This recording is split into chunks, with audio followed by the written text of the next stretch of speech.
Oke, kita sambung materi selanjutnya tentang listrik statis. Nah, ini materi terakhir ya. Oke, tadi kan sudah sampai gaya kolom kan. Nah, sekarang tentang ini listrik statisnya. Kalau tadi kan tentang gaya kolom sudah nih, perhitungannya gimana, rumusnya apa. Nah, sekarang tentang listrik statisnya. Kan sudah dijelaskan kalau muatan listrik itu ada dua macam. Nah, kan ada muatan listrik positif, nama lainnya apa? Proton. Kalau negatif apa? Elektron. Nah, coba ingat ya, cuma elektron yang bisa berpindah. Ingat, cuma elektron yang bisa berpindah. Kalau proton tidak bisa berpindah. Nah, misalnya nih, percobaan kita gosok plastik dengan kain wol atau rambut. Plastik ini awalnya kosong, nggak ada muatannya. Kalau rambut atau kain wol kan ada positif dan negatifnya. Nah, logikanya gini, ketika plastik kamu gosok dengan kain wol, akhirnya negatif di kain wol ini pindah ke plastik. Akhirnya plastik ini bermuatan negatif, kain wol bermuatan positif. Begitu juga dengan kain sutra dan kaca. Kacanya yang bermuatan ya, kacanya bermuatan. Kalau kain sutranya kosong, ketika digosok dengan kaca, akhirnya negatif di kaca pindah ke kain sutra. Kenapa elektron pindah? Karena elektron aja yang cuma bisa berpindah. Kalau hanya proton nggak bisa berpindah dia. Nah, sudah masuk tentang apa namanya nih, listrik dinamis. Nah, kalau tadi kan listrik statis. Listrik itu dua macam, listrik statis dan dinamis. Bedanya apa? Kalau listrik statis itu membahas tentang muatan proton, elektron. Isinya apa? Gaya kolom, tentang yang elektroskop. Elektroskop itu kan alat ukur untuk mengetahui muatan. Kalau generator Van de Graaff, alat untuk menghasilkan muatan. Coba kita cari, kita searching elektroskop, contohnya gimana gambar elektroskop.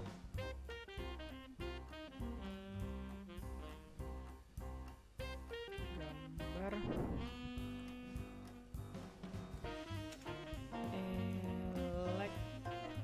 elektroskop atau alat untuk mengetahui mendeteksi muatan. Nah, tuh lihat, ini logikanya nih. Jadi elektroskop itu ada kaki, ada kepala. Ini alatnya, ini bendanya yang kita tahu muatannya. Lihat nih gambarnya. Apabila di kaki nih positif, maka di kepala negatif. Maka berarti benda yang datang adalah positif. Jadi mereka ini nggak campur di sini negatif, itu ini positif. Maka nih kakinya membuka. Gitu ya sebaliknya. Kalau kalau kakinya ini negatif, berarti kepalanya positif. Jadi benda yang datang adalah negatif. Dia apa namanya? Ini bersesuaian, negatif, positif, negatif. Cuman ingat ini, kalau di sini negatif, di sini negatif, kakinya membuka. Artinya dia tolak menolak. Itu juga dengan ini tadi. Kalau sini positif, kakinya juga membuka, dia tolak menolak. Tapi kalau dia di sini positif dan negatif, di sini kakinya positif, sebelah sini negatif, maka kepalanya kosong. Tapi benda yang datang juga kosong. Contohnya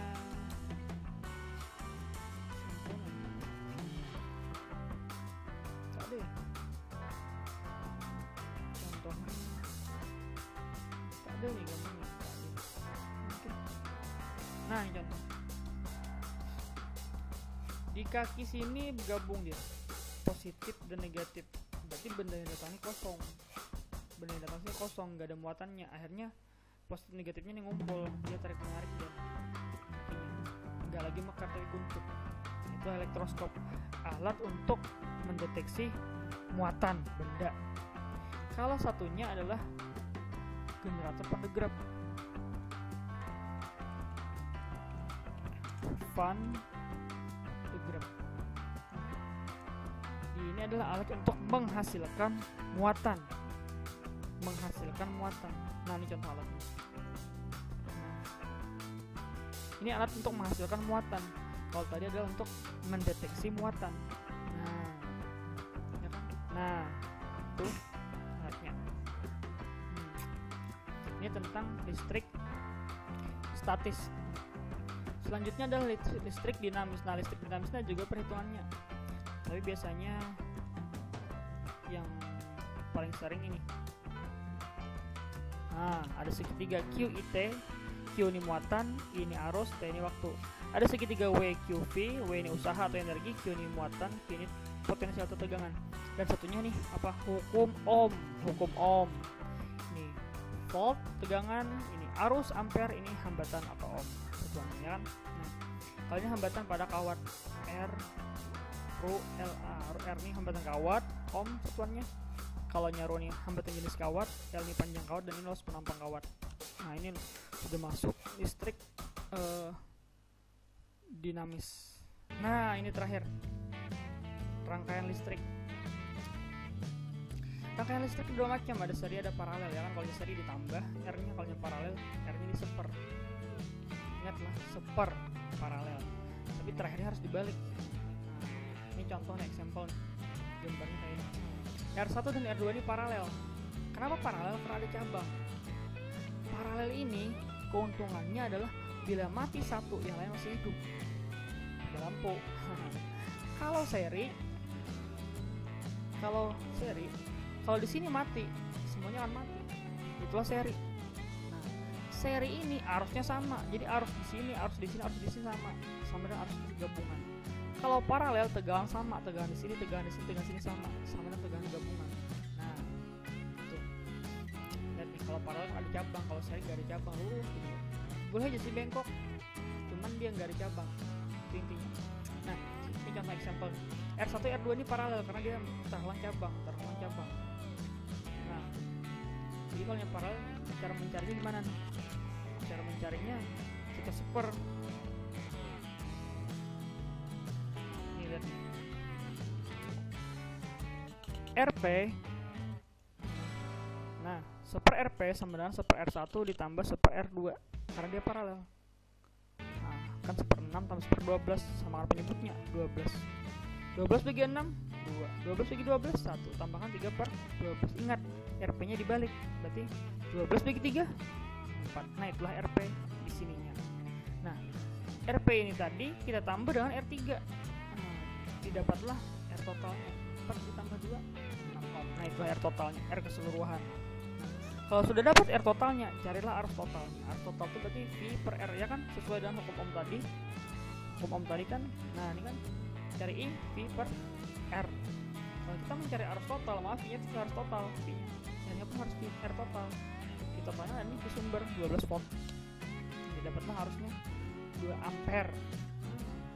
Arus total sama dan arus pada R3. Kenapa? Karena R3 dengan keseluruhan ini adalah seri. Tapi arus di sini, arus ini beda. Kenapa? Karena mereka ini paralel. Nah, caranya gimana nih? Caranya kalau kita mencari I1 di sini R2, kalau kita mencari R2, kalau kita mencari I2 di sini R1. Nah, tinggal kalikan aja dan arus total dibagi R total. Sama nih, nah, kurungnya kehilangan 1. Nah. Oke, inilah rangkaian seri paralel pada listrik. Oke, sampai di sini dulu video dari saya. Semoga bermanfaat buat kalian mempersiapkan ujian ataupun OSBN nanti. Mungkin nanti ada lagi video dari saya menambahkan materinya lagi. Sekian dulu video dari saya. Semoga bermanfaat. Kurang lebihnya saya mohon maaf. Kalau kalian suka silahkan di like, silahkan di share. Kalau yang nggak suka jangan di unlike, biarkan aja. Mungkin penjelasan saya sedikit ada mungkin gaje atau mungkin kurang jelas. Saya minta maaf. Sampai di sini dulu video dari saya akhiri. Assalamualaikum warahmatullahi wabarakatuh.